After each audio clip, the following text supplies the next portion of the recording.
About a year ago, I did a teaching on the Bible, the Word of God, and its authenticity and its accuracy and how it is truth for us.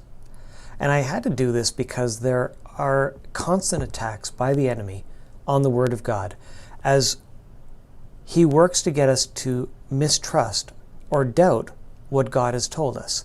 So I did a much longer video, and so this is just a highlight, just to kind of point to that video. Okay, first and foremost, God has called this collection of 66 books His Word, and that should be enough.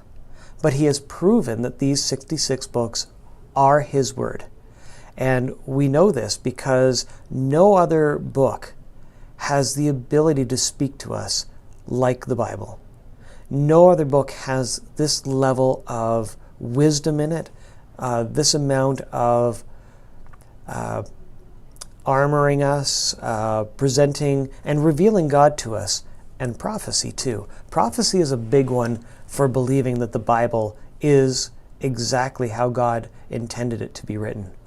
So Satan is going to try to corrupt our understanding of the Bible and create doubt. And he's always been doing this from the very, very first temptation of Eve. Did God really say this? So once we understand that the Bible is accurate, we want to make sure that we are using the Bible to understand culture instead of this movement where we are using culture to try to understand the Bible. We're trying to get the Bible, not we. There are those out there that are trying to get the Bible to make sense of or validate the things that are happening in culture. Well, that doesn't make sense because we can't let the world tell us what is true. We need to let God tell us what is true.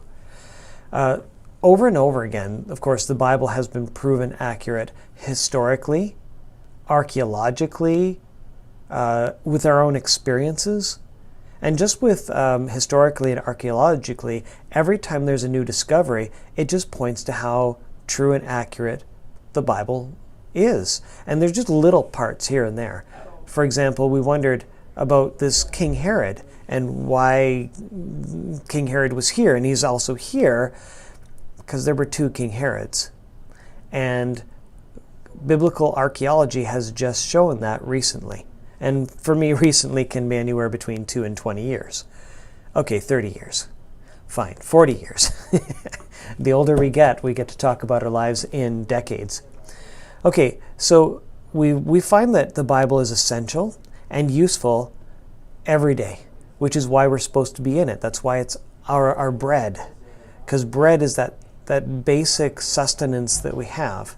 And yes, I really do like bread, and so I know others could give or take bread. Bread has become, frowned upon by, for gluten-free stuff. But honestly, it is our sustenance. It is the very basic of what we need.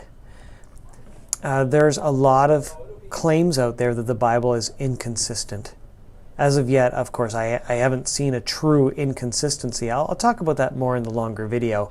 But I want this one phrase, and I know this is going to make some people twitch, because I'm not trying to be offensive, but biblical illiteracy does not prove biblical inconsistency. Now that sounds like a harsh phrase, but by illiterate I mean just not knowing what the Bible is meaning. There are so many teachers out there who are claiming inconsistencies in the Bible, and they're providing no understanding. Ladies and gentlemen, God does not hide the meaning in His Word.